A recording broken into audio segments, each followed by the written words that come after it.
If there's one thing I've learned in modern gaming, it's that a gacha game story is almost consistently trash. I'm a huge weeb, so of course I've played a lot of gacha games in the past.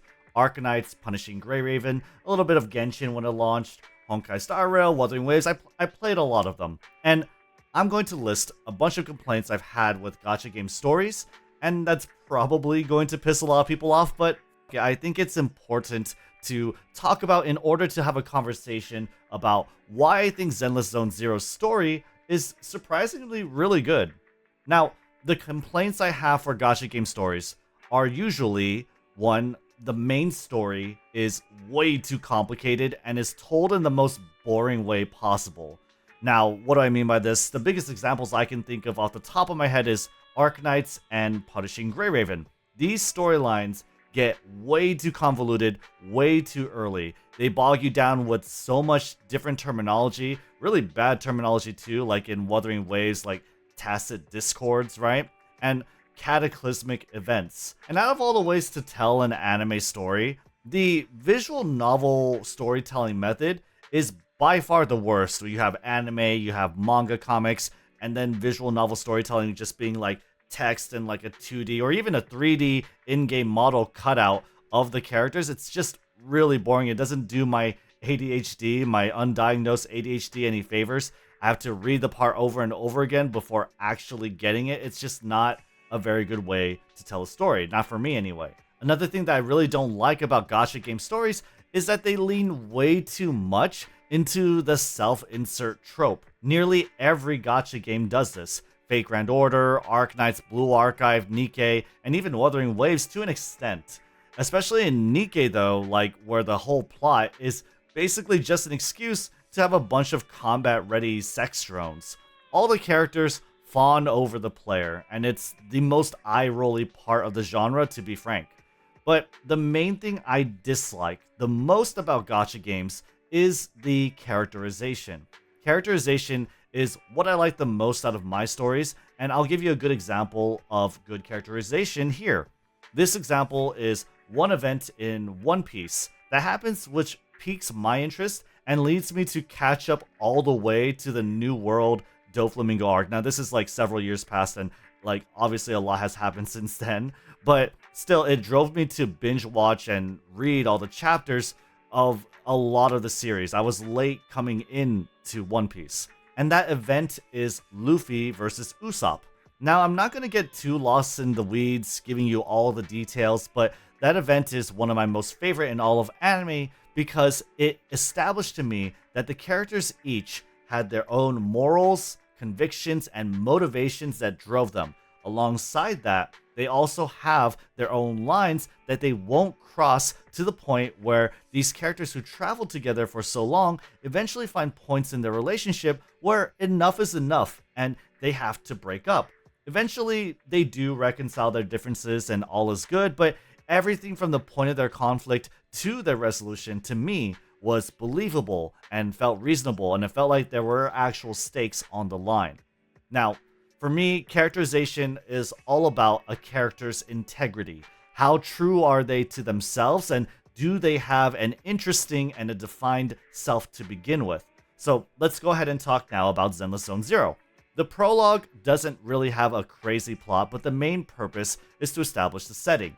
You're introduced in this chapter to the world and several key characters in a very organic way.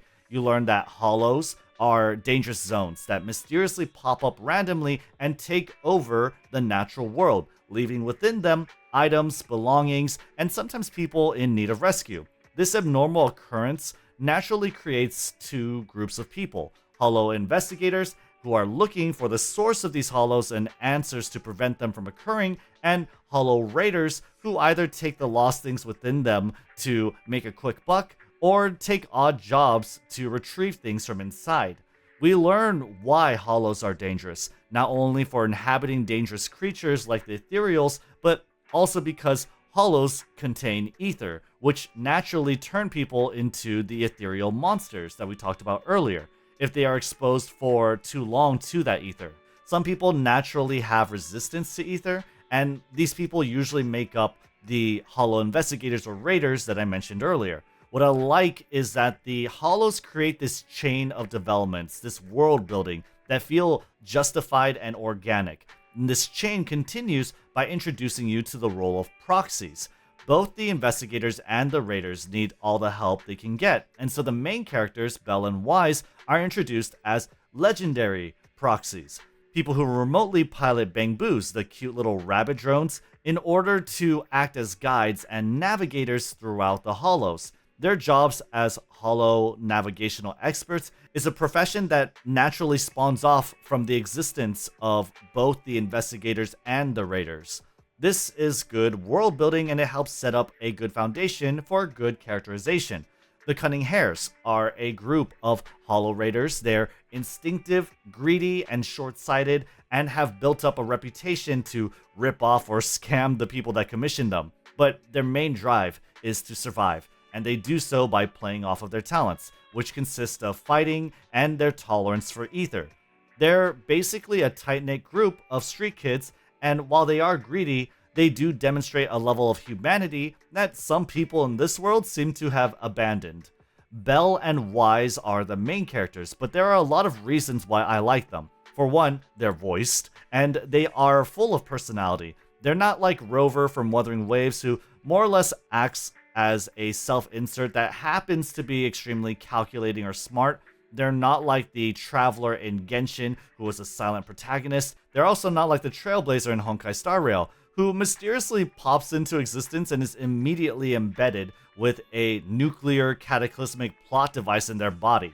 Belle and Wise are intelligent, scrappy individuals. They maintain a storefront as a way to mask their real and more backdeal lucrative job as proxies. You eventually learn how they're not only financially incentivized, but have proper conviction for this profession because they were directly influenced and harmed by the existence of Hollows. New Eridu is the city they live in right now, but their original home of the old capital, Eridu, was destroyed by a Hollow, motivating them in their desire to investigate the Hollows and naturally leading them down the path of becoming proxies for hire. Why I really like Belle and Wise is because they feel like their own characters. They're also capable, they're intelligent, and not simply a vessel for the player that all the surrounding and attractive characters fawn over. At the end of the prologue, we are introduced to Fairy, a super AI that can access over 80% of all smart devices in the city of New Eridu. This is the skeleton key and mysterious artifact that drove the plot of the prologue. Fairy is smart and capable, but she also acts as a vessel for the player's knowledge and curiosity of the world. It was closed off to the world until just recently. They just unlocked it from the strongbox. I know it's an AI, by the way, but Fairy has a female voice, and I think Wise refers to her as similar to a woman, so we're rolling with that.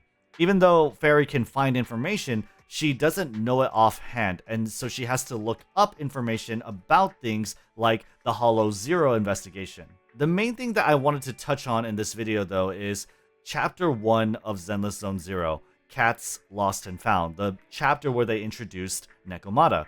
To kick off this chapter, we're given some background information about the Vision Corporation and their ambitious project to build a new metro network. In order to do this, however, they need to demolish the old one, and the Vision Corporation plans to do this with bombs. Here, we're introduced to more of the world, how there are numerous factions and companies looking to join the TOPS Alliance, and how companies join by demonstrating their worth in completing ambitious projects. While at this point, we're not too sure of what the TOPS Alliance is exactly. Maybe they are in a few chapters. I'm only in Chapter 1 intermission, by the way. We get the gist that it's probably a super coalition of companies with a lot of resources and a lot of influence. Vision Corporation won the bid for this contract to renovate and create this new metro and acquired the funding for their plan since it was a lot more cost-effective and cheaper than their rival company's proposition, Bellabog Heavy Industries. How or why exactly it's cheaper is something that is hinted to be nefarious or evil, but there aren't a lot of details given at the start of that chapter. What I like about this is that this piece of news isn't extremely interesting or engaging, but it sets the stage for what's to come. After Nekomata busts in, she claims the Vision Corp is full of shit and also that the Cunning Hares are in trouble. We're briefed on the series of events leading up to this through the eyes of Nicole's Bangbu companion. This shows how Nekomata runs into Nicole and the Cunning Hares, and at first, their meeting seems utterly random and that it happens for simply the sake of introducing Nekomata. Nekomata sought the Cunning Hares since they earned the reputation of being extremely capable after the events in the prologue, where the Cunning Hares escaped a dire situation of being tossed into a hollow, and also were partially credited with killing the leader of the Red Fang gang, Silver. She commissions Nicole and the gang to help her find her family heirloom within the Dead End Hollow, a named zone known to inhabit a notoriously powerful ethereal, the Dead End Butcher. Throughout their expedition, it seemed like the Cunning Hares were getting nowhere. Nekomata was vague in her description of the family heirloom and also pointed out weird things like spotting children in random places within the hollow and prompting the Cunning Hares to try and help rescue them. However, it is while they are conducting this seemingly wild goose chase that the gang stumbles upon a hidden secret. Canvas Street, a residential area above the old metro that is set to be demolished by explosives, the bombs I mentioned earlier, was said to be evacuated of all citizens by the Vision Corporation on the news. But they were not evacuated. Instead, Canvas Street is filled with civilians, and they're all cut off from communications with New Eridu and I guess the rest of the outside world, since it lies at the other end of the Dead End Hollow. This means that the explosives are not only just meant to destroy the old metro, but they're also meant to blow up Canvas Street, along with all the civilians that inhabit it. This explains why Vision Corporation won the bid for the contract, why their plan was so much cheaper, because instead of evacuating and compensating, they have to compensate them for relocating them, right, out of their homes for their ambitious renovation project. Vision Corporation decided that they can cut costs by just blowing them all up instead, which is insane. That is a crazy and insanely cartoonish evil plot that still, though, makes some sense. You can argue that there are a few plot holes here and there and some details that may not be very well explained, like how they're cut off from communication from everywhere, or why the metro renovation is important if it's just going to be to a location that is cut off by a giant hollow zone. But what I think is important is that the motivations and driving factors are extremely clear. I also like that it unfolds simultaneously with Nekomata's revelation. There are breadcrumbs throughout the story that reveal that Nekomata didn't accidentally run into the Cunning Hares like we previously thought, but she actually sought for them specifically. Enough hints are peppered in, and what I really enjoyed was that it kind of played out like a detective or a mystery novel.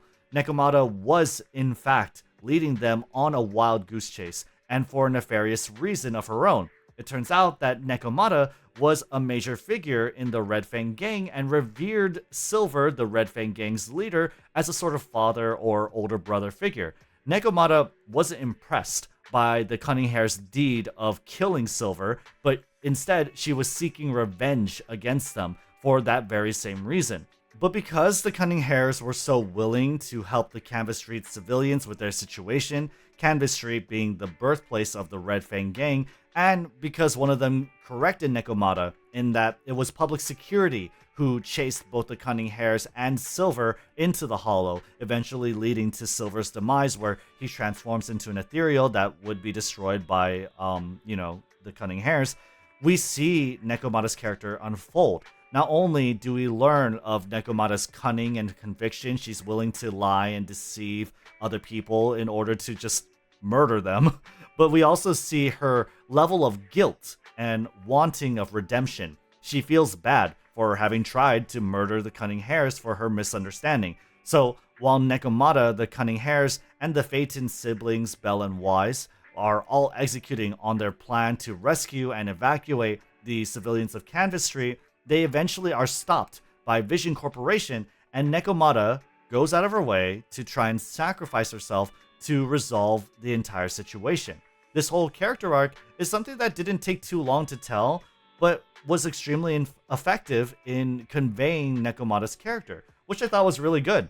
The last thing about this chapter that I really liked was how the Phaeton siblings, the Cunning Hares, worked to try and rescue the Canvas Street civilians. How they formulated plans and executed them, and how the player is given enough tips and hints to kind of like complete their sentences. Their first plan of evacuating the citizens was to redirect the train used to deliver the explosives to instead use it to evacuate the citizens through the dead-end hollow, since the train has like a natural resistance to the ether. This plan fell through. One of the soldiers under the hire of the Vision Corporation blew up the tracks so that they can no longer use the train to evacuate the citizens. And so the gang had to come up with a new plan. How can they get all the citizens through the dead-end hollow when none of the citizens have any tolerance to the ether? The answer was to reduce the size of the dead-end hollow. How exactly this can be done wasn't ever explained prior, but as their plans are unfolding, I think the player, you, can reason out that the way to reduce or eliminate the dead-end hollow was by slaying the dead-end butcher. This notorious baddie that everyone was avoiding would instead be their last one-shot bid at survival to help rescue all the civilians. That's honestly a manga level plot that felt good to see being executed on. So yeah, I'm honestly really impressed by Zenless Zone Zero's level of world building, storytelling, and characterization.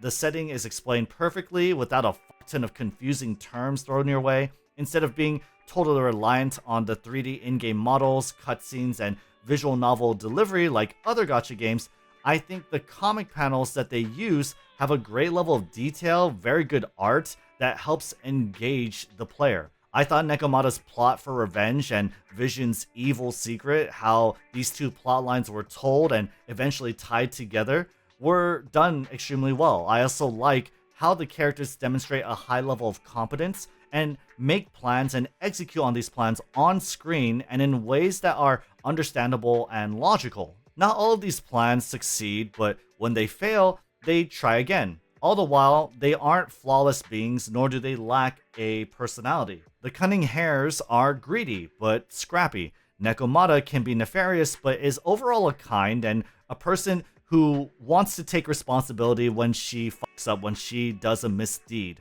The Phaeton siblings are intelligent and crafty, but they're not infallible. They were stopped by a mysterious hacker in the prologue, and they can't do much to actually assist the people on the ground fighting within the hollow in terms of combat. All of this has been built up in the span of essentially 2 chapters, and that on its own gives me confidence that the rest of the story is probably going to be pretty good too. And I wasn't expecting it. I was kind of expecting this to be like, you just do levels, you fight the monster, and you're done. You know what I mean? It used to, I thought it would just be something I would skip, like punishing Grey Raven. But yeah, I'm super excited for Zenless Zone Zero's rest of the story. I'm going to be playing it live on my stream, twitch.tv/rednew23. So let me know what you guys think about my points in the comments. Do you guys think the story is good as well? Or do you think I'm kind of glazing the story a little too much? I would honestly love to know what you guys think.